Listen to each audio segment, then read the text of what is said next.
आज हम आपको प्रकाश की प्रकृति के बारे में बताएंगे। प्रकाश जो है एक प्रकार की ऊर्जा है, वस्तुओं को देखने में सहायक होती है और कई ऐसे उपयोग हैं जो प्रकाश के द्वारा होते हैं। लेकिन इनकी प्रकृति के बारे में जो सबसे पहले जो न्यूटन थे उन्होंने कणिका सिद्धांत प्रस्तुत किया और बताया कि जो प्रकाश है वो कणों के रूप में चलता है और आँख की रेटिना पर पड़कर वस्तुओं का बोध कराता है। तो इन कणों को ही कणिका बताया है, कणिका सिद्धांत। इससे परावर्तन होता है, अपवर्तन होता है, पोलराइजेशन होता है, सीधी रेखा में चलता है। ऐसे ही प्रकाश की प्रकृति के बारे में इन्होंने बताया है। लेकिन जब इन्होंने अपवर्तन की व्याख्या की तो उसमें बताया कि जो एक अंतरपृष्ठ होता है, प्रकाश एक माध्यम से दूसरे माध्यम में जाता है। जो अंतरपृष्ठ पर प्रकाश के कण पड़ते हैं तो जो विरल से सघन में जाता है तो कणों पर अट्रैक्शन फोर्स कार्य करने लगता है। अब जब बताया कि रेयर सघन से विरल माध्यम में जाता है तो अंतरपृष्ठ पर कणों में रिपल्शन प्रतिकर्षण बल कार्य करने लगता है, जिससे वो दूर हटता है और जब विरल से सघन में आता है तो अभिलंब की ओर हटता है। मतलब घटनाएं एक ही है पर अपवर्तन और दो उसमें बातें बता दी गई, इसलिए ये सिद्धांत को अमान्य कर दिया गया।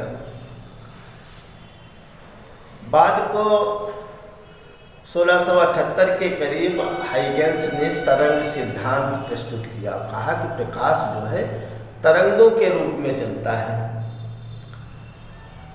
तो तरंगों के रूप में चलता है और इनको माना कि ये यांत्रिक तरंगे हैं प्रकाश जो है, और अनुदैर्ध्य तरंगों के रूप में चलता है। जब यांत्रिक तरंगे माना तो मैक्सवेल ने बताया कि प्रकाश जो विद्युत चुंबकीय तरंगे हैं, इसके लिए माध्यम की आवश्यकता नहीं पड़ती है। और जबकि हाइगेंस ने जब तरंग सिद्धांत प्रस्तुत किया तो उसमें बताया कि माध्यम एक ईथर मान लिया जो भारहीन है, द्रव्यमान रहित है, और ये कहा कि उसका जो ईथर का जो है प्रत्यास्थता बहुत ज़्यादा होती है, घनत्व बहुत कम होता है। तो कहा कि प्रत्येक प्रकाश जो चलता है तो तारे नक्षत्र जो कुछ हैं ग्रह तक वहाँ सब ईथरीय माध्यम से गुजर के जाता है। तो उन्होंने एक ईथर माध्यम की परिकल्पना की और कहा कि ये यांत्रिक तरंगे हैं। बाद को वैज्ञानिक जो एक फ्रेनल थे, उन्होंने बताया कि नहीं, अनुदैर्ध्य तरंगे नहीं हैं, ये अनुप्रस्थ तरंगे हैं। अनुदैर्ध्य तरंगे होंगी तो फिर ध्रुवण की घटना नहीं घटित होगी, अनुप्रस्थ तरंगे होंगी तो ध्रुवण हो सकता है, पोलराइजेशन। अभी हम आगे आपको पोलराइजेशन पढ़ाएंगे। तो ये चीज़ें आई, तो इसी के आधार पर एक इन्होंने हाइगेंस ने तरंग सिद्धांत जो द्वितीयक तनिकाओं का है वो सिद्धांत प्रस्तुत किया है। तो प्रकाश की प्रकृति के बारे में पहले तो आपका न्यूटन का कणिका सिद्धांत था, नंबर 1 ये न्यूटन का कणिका सिद्धांत,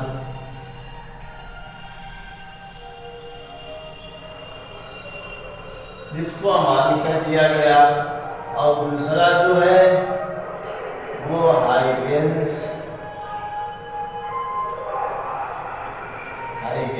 का तरंग सिद्धांत।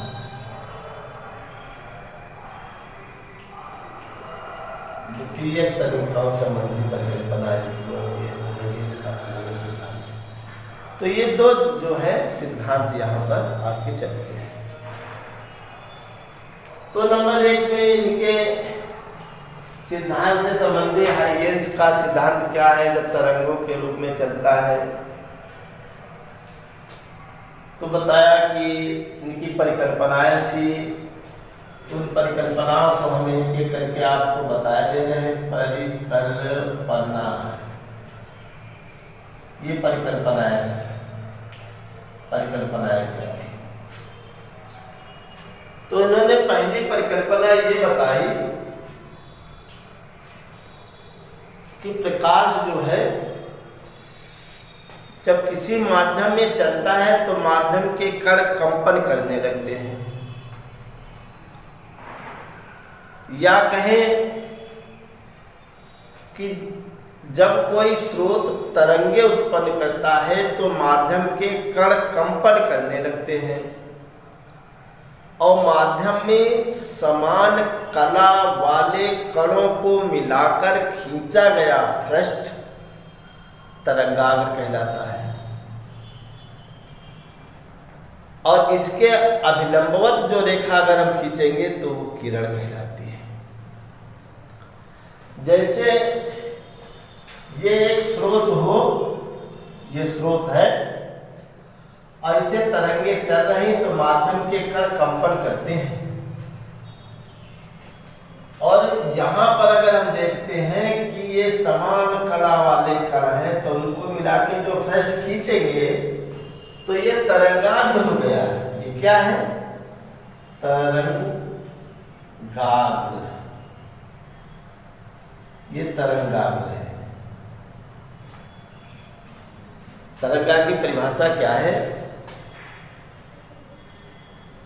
जब कोई स्रोत तरंगे उत्पन्न करता है तो माध्यम के कण कंपन करने लगते हैं, तो माध्यम में समान कला वाले कणों को मिलाकर खींचा गया पृष्ठ तरंगाग्र कहलाता है।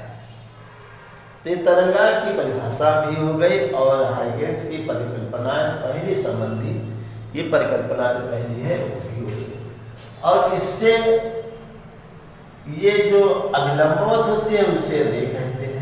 खींचा गया, अभिलंबवत खींची गई रेखा किरण कहलाती है। जैसे हम स्रोत हैं, हमारे ओंठ हिलते हैं तो हम हलचल करते हैं, और यही हलचल ऐसे माध्यम में होती चली जाती है। हमारे कान के पर्दे पर भी कंपन होता है, तभी तो डायफ्राम कंपन करके हमको ध्वनि को सुनाई देता है। इसके मतलब ध्वनि भी तरंगों के रूप में चलता है। स्रोत है, हम ओंठ हिलाते हैं तो माध्यम के कण हिलने लगते हैं, और माध्यम में समान कला वाले कणों को मिलाकर खींचा गया पृष्ठ, या कहें कि एक ऐसा काल्पनिक पृष्ठ जिस पर स्थित प्रत्येक कण समान कला में होता है, तरंगाग्र कहलाता है। जब कोई स्रोत तरंगे उत्पन्न करता है तो माध्यम में खींचा गया वो काल्पनिक पृष्ठ जिस पर स्थित प्रत्येक कण समान कला में होता है, तरंगाग्र कहलाता है, और उसके अभिलंबन खींची गई रेखा किरण कहलाती है। अब आप समझ सकते हैं कि इसका पहली परिकल्पना जो थी वो आपकी यहाँ पर भी, ये तरंगाग्र है, ऐसे यहाँ पर भी समान कला, यहाँ समान कला, ऐसे तरंगों के रूप में। तो पहली हमको यह लिखनी नहीं, याद करनी नहीं। शुरुआत करेंगे नंबर 1। जब कोई स्रोत तरंगे उत्पन्न करता है तो माध्यम के कण कंपन करने लगते हैं, तो माध्यम में समान कला वाले कणों को मिलाकर खींचा गया पृष्ठ तरंगाग्र कहलाता है, और तरंगाग्र के अभिलंबवत खींची गई रेखा किरण कहलाती है। ये रे किरण कहलाती है। इसी प्रकार से इसका जो है एक दूसरा परिकल्पना, इसकी दूसरी परिकल्पना होती है। कहता है कि तरंगाग्र पर किसी क्षण खींचा गया इस पृष्ठ या हम कहें कि इसको इस रूप में कह दें कि तरंगाग्र पर स्थित कण, प्रत्येक कण नए स्रोत की भांति कार्य करता है। तरंगाग्र पर स्थित प्रत्येक कण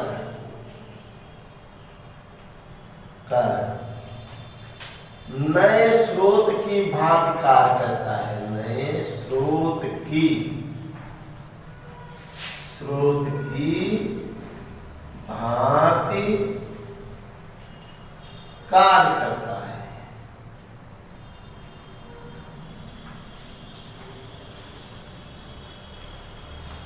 कहने मतलब यह तरंगाग्र पर स्थित प्रत्येक कण नए स्रोत की भांति कार्य करता है और उससे निकलने वाली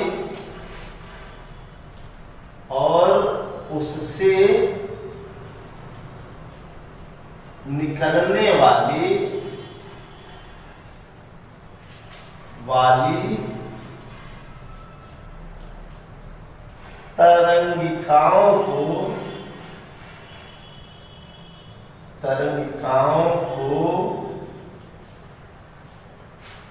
द्वितीयक तरंगिकाएं कहते हैं। द्वितीयक तरंगिकाएं कहते हैं। और ये उसी चाल से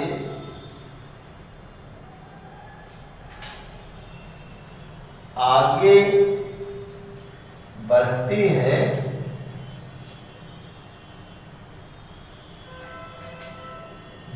जिस चाल से प्राथमिक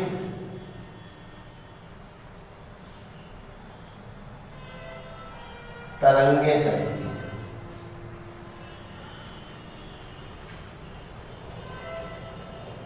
अर्थात द्वितीयक तरंगों की चाल प्राथमिक तरंगों के अनुरूप होती है। ये भी हम लिख सकते हैं।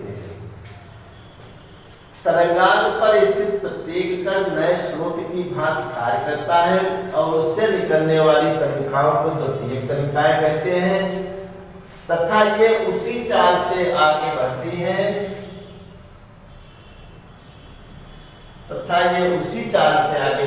जिस चाल से प्राथमिक तरंगें चलती हैं, या कहें द्वितीयक तरंगिकाओं की चाल प्राथमिक तरंगिकाओं के अनुरूप होती है। पहला था जब कोई स्रोत तरंगे उत्पन्न करता है तो माध्यम के कण कंपन करने लगते हैं और माध्यम में समान कला वाले कणों को मिलाकर खींचा गया पृष्ठ तरंगाग्र कहलाता है और तरंगाग्र के अनुलंब खींची गई रेखा किरण कहलाती है। और दूसरा है कि तरंगाग्र पर स्थित प्रत्येक कण नए स्रोत की भांति कार्य करता है। ये तरंगाग्र है, इन पर स्थित प्रत्येक कण क्या है, एक नए स्रोत की भांति कार्य करते हैं। ये नए स्रोत की भांति कार्य करते हैं। जैसे एक स्रोत था, यहाँ से इसे तरंगे निकलती थी, ऐसे इनसे सब तरंगे निकलती हैं। ये तरंगे निकलती, ये तरंगे निकलती, ये तरंगे निकलती, इसे इनको कहते हैं द्वितीयक तरंगिका है।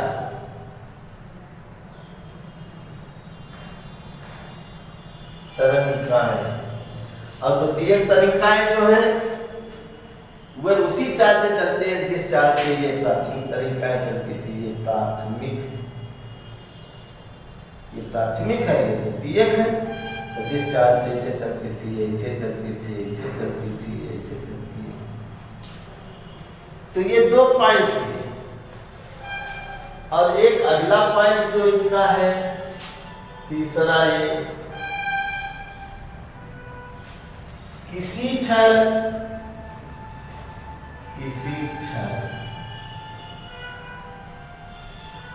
तरंगाग्र पर खींचा गया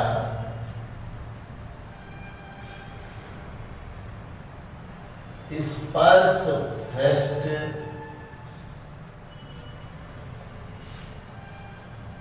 या अनुमान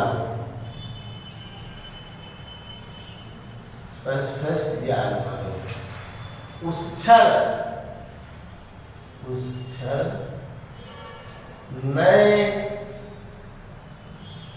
तरंगाग्र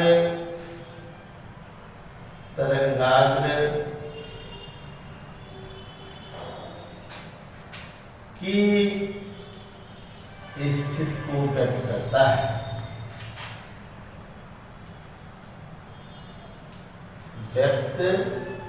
करता है। किसी क्षण तरंगाग्र पर खींचा गया स्पर्श पृष्ठ या अनुमालोक उस क्षण नए तरंगाग्र की स्थिति को या नए तरंगाग्र की स्थिति व्यक्त करता है। को हटाना चाहे तो हटा सकते हैं। इस प्रकार से ये परिभाषा है। तीसरा ये होगा कहते मतलब जैसे तरंगाग्र है, इस पर अनुवालोक ऐसे से करते चले गए तो एक तरंगाग्र जो आपका हुआ ऐसे ये पहला था, ये दूसरा हुआ। इस पर स्थित प्रत्येक नए स्रोत की बात करता है, ऐसे कर देंगे तो दूसरा हो जाएगा। तो ये तरंगाग्र है। और तरंगाग्र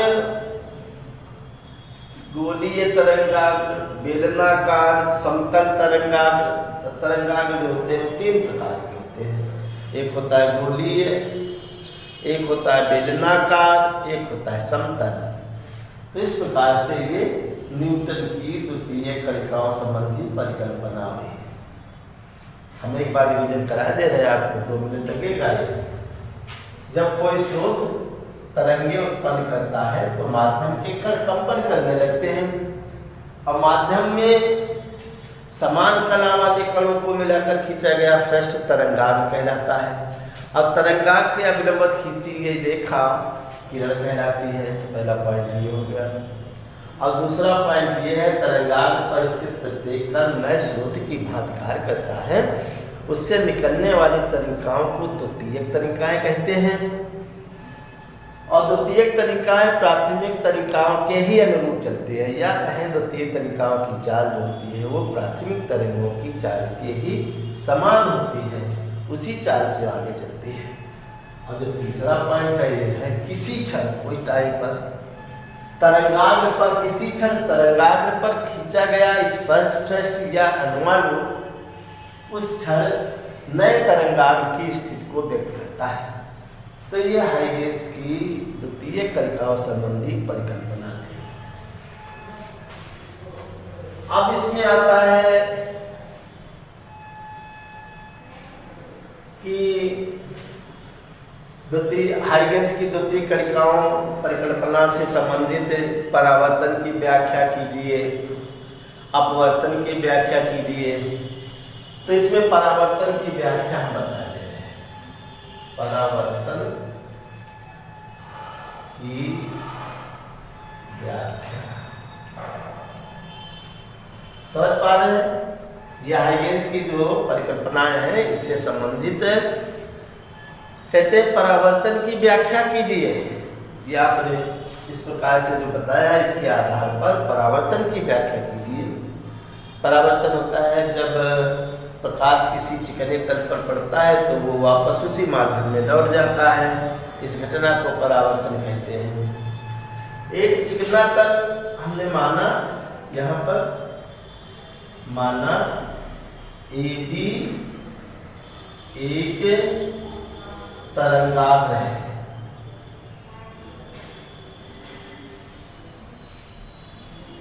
जो प्रकाश की चाल से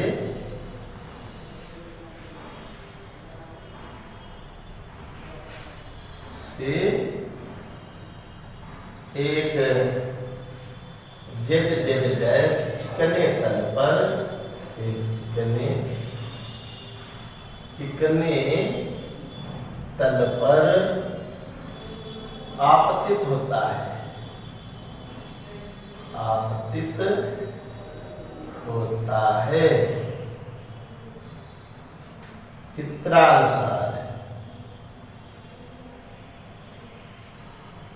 ये चित्रानुसार है।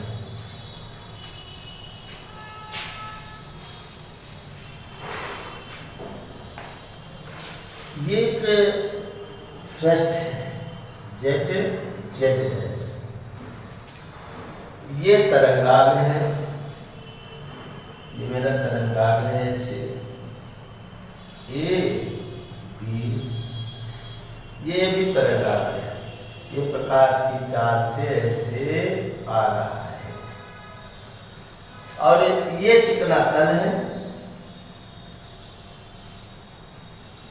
इस पर ये ऐसे चलता हुआ ऐसे यहाँ आया, ये वाला चलता हुआ यहाँ आया, फिर चलता हुआ वो जैसे यहाँ पहुंचा, वो चलता हुआ यहाँ गया। कहने मतलब ये है कि जितना हमने इधर इसको ऐसे लेके आए उतना ही वो यहाँ पर चल के आ गया। तो इन दोनों की डिस्टेंस जो थी वो सेम हुई, ऐसे आया। तो ये अब हम इसको B मान ले, इसको A मान ले, वही चल के यहाँ पर ऐसे चलता हुआ आ गया। चिकने तल से ये रिफ्लेक्ट होकर के इस रूप में, अब ये वाला पूरा आपका आई कोण हुआ जाके, अगर देखेंगे तो ये वाला आपका आई कोण हुआ। अब ये वाला यहाँ पर हुआ, ये इधर चला इतना, और ये वाला चला इतना इतना, यहाँ तक ऐसे आ गया इतना, ये चलेगा इतना, वो चले, माध्यम एक ही है। और जब ये आपका यहाँ पर ऐसे आ गया, तो ये वाला आपका ऐसे चल के यहाँ आ गया, यहाँ पर ऐसे आ गया। तो हम देखते हैं कि ये जो फर्स्ट है यहाँ से ये आपका ऐसे, ये जो आया था आपका ऐसे इस रूप में, तो ये आपका ऐसे हो गया। अब ये आपका रिफ्लेक्ट होके इस रूप में ये परावर्तित तरंगाग्र, इसको हम लिख लें A डैश, इसको लिख लें B डैश। तो इस रूप में ये आपका ऐसे चला ये था, और इसका जो ये कोण हुआ जाके पूरा ये आपका ये R के हुआ जाके। इसमें ऐसे अभिलंब खींचते हैं, ऐसे अभिलंब खींचते हैं, तो जो ये कोण होता है वही ये कोण हुआ। इसमें ऐसे कोण खींचते, जो ये कोण हुआ वही ये कोण हुआ। तो इन में हम देखते हैं जितना ये आपका हुआ जाके उतना ही ये कोण हुआ जाके। इसमें ये कोण इतना हुआ, ये 90 हुआ, ये 90 हुआ। तो यहाँ पर हम दो त्रिभुजों की तुलना करते हैं, इनको मिला करके आप देखेंगे।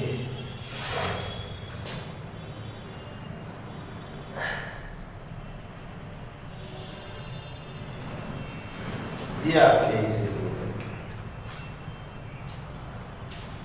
समझ रहे हैं कि नहीं? जितना ये एंगल हुआ जाके ज्यामिति से उतना ये हुआ, जितना इसमें आई हुआ उतना ये एंगल हुआ। ये आपका आई है, जितना ये आई हुआ, जितना ये आ था उतना ये हुआ। ये इस पर ये लंब है, ये आर है, इस पर ये लंब है, ये आर है, ये दोनों में शामिल है, इसलिए इस ये छूट जाता है। जो दोनों में शामिल होता है ये दोनों बराबर है। ऐसे इसमें भी ज्यामिति से करते हैं, ये आपका आई हुआ। तो जो आपका परावर्तित तरंगाग्र है, परावर्तित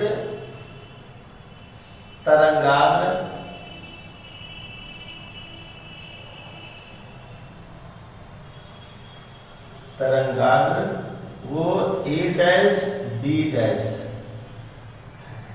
ये वाला। अब इसमें त्रिभुज जो आपका हुआ, त्रिभुज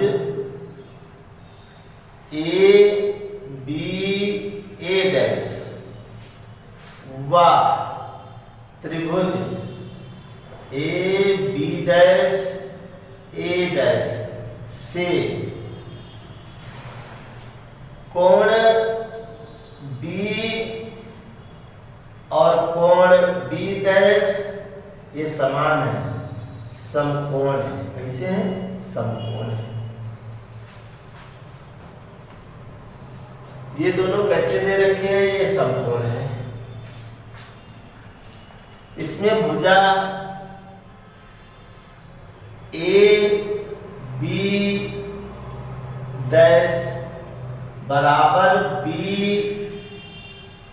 A डैश समान है। एक ही माध्यम, एक ही माध्यम है। माध्यम में प्रकाश द्वारा चली दूरी, प्रकाश द्वारा चली दूरी है, ये दूरी है। तो हमारे कहने का मतलब ये वाली और ये वाली त्रिभुज में एक भुजा दो कोण बराबर हो या एक कोण दो भुजाएं बराबर हो तो वो आपका समबाहु का या कहते हैं कि वो समरूप हो जाता है। उनके रूप कैसे हो जाते हैं? समरूप हो जाते हैं, सर्वांग सम हो जाते हैं। इसमें इनका सर्वांग सम दो भुजाएं, एक भुजा ये, इसकी भुजा ये, और एक भुजा जो आपकी दे रखी है ए डैश, ये उभयनिष्ठ है। कैसी है? उभयनिष्ठ। ये उभयनिष्ठ है। जब उभयनिष्ठ है, दोनों में शामिल है, तो दो भुजाएं अब एक कोण, तो कैसा हो गया? सर्वांग सम हो गया। त्रिभुज कैसा हो गया? सर्वांग सम। अतः त्रिभुज ए बी ए डैश सर्वांग सम, इसको हम ऐसे कर देंगे सर्वांग सम। A D dash A dash, जब ये दोनों सर्वांग सम हो गए तब कोण बी ए डैश बराबर कोण बी डैश ए डैश ए, ये समान है। अर्थात कोण ए बराबर कोण ए डैश, ये आपका कोण है आई और ये कोण है आपका आर। इसको कहते हैं आपतन कोण। आपतन कोण बराबर, ये हो गया परावर्तन कोण। तो ये परावर्तन की परिभाषा होती है। आपतित तरंगांग, परावर्तित तरंगांग और इन पर अभिलंब तीनों एक ही तल में है, और आपतन कोण परावर्तन कोण आपस में बराबर है। यही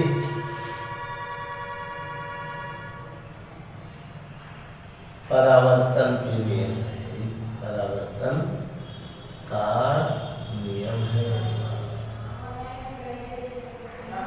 और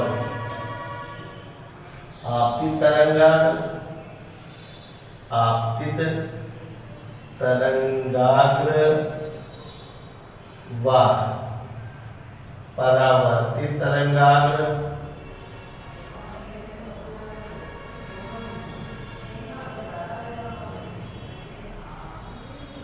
आपतित तरंगाग्र कामा परावर्तित तरंगाग्र व अभिलंब, अभिलंब तीनों एक ही तल में, तीनों एक ही तल में है। तो ये परावर्तन के नियम से एक ये हो गया, दूसरा ये है। तो इस प्रकार से हाइगेंस की जो परिकल्पनाएं थी उनके आधार पर ये परावर्तन की व्याख्या की गई, और इसी के आधार पर हम आपको अपवर्तन की व्याख्या भी बता सकते हैं। अपवर्तन की परिभाषा होती है जब प्रकाश एक माध्यम से दूसरे माध्यम में जाता है तो अपने मार्ग से विचलित हो जाता है। यदि विरल से सघन में जाता है तो विलंब की ओर हो जाता है, अगर सघन से विरल में जाता है विलंब से दूर हटता है। तो ये आपकी इसमें तरंगांग से संबंधित जो दी गई है, तो हम आप परावर्तन की व्याख्या बताई। अब इसमें हम अपवर्तन की व्याख्या बताएंगे। अपवर्तन की व्याख्या